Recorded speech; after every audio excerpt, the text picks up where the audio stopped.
So we have talked about the representation of elements in set notation. We have talked about the universal set, which is denoted by U. And if I have two sets, A and B, which are within the universal set, so that the number of elements in both sets, that is in the intersection of A and B, is R,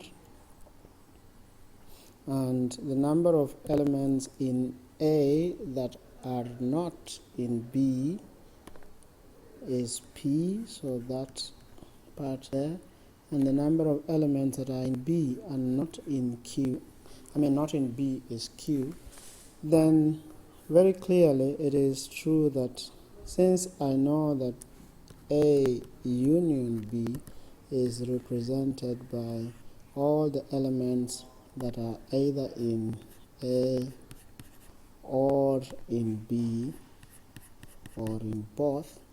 then obviously those number of elements is going to be P plus the number of elements in the intersection plus the number of elements in B but not Q, that is P plus R plus Q.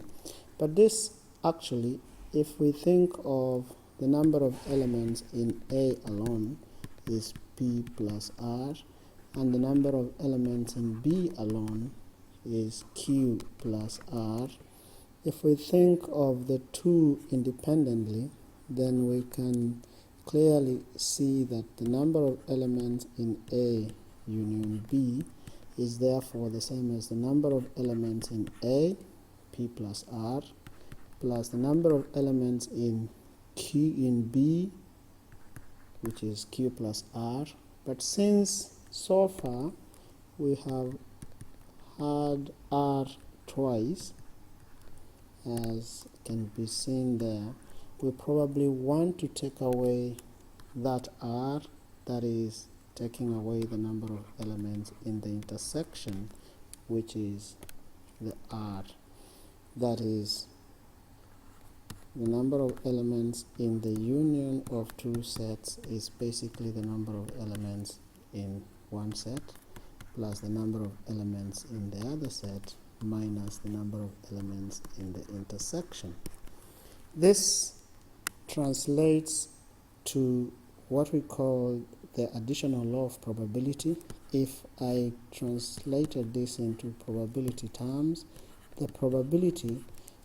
of A union B, sometimes called the probability of A or B, is also referred to as the probability, or is given by the probability of A plus the probability of B minus the probability of the intersection, that is in both A and B.